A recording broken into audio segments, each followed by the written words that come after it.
La question financière tient une place centrale à la COP27 de Sharm el-Sheikh en Égypte. Lors de la deuxième journée du sommet, la plupart des dirigeants africains et des pays en développement ont réclamé plus de moyens pour faire face aux conséquences du changement climatique.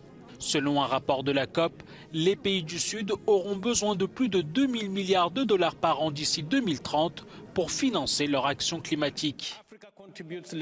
L'Afrique représente moins de 3% des émissions responsables du changement climatique.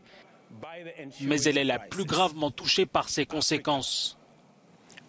Il est donc juste et approprié que cette conférence prenne les mesures nécessaires pour reconnaître les circonstances et besoins spéciaux de l'Afrique.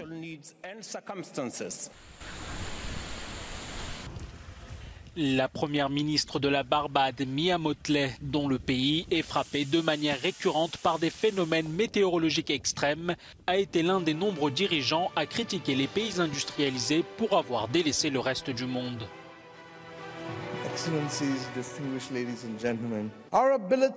Nos capacités d'accéder aux voitures électriques ou nos moyens d'avoir des batteries ou des panneaux photovoltaïques sont limités à cause des pays qui peuvent produire pour eux-mêmes et qui occupent une place de premier plan sur la transition énergétique.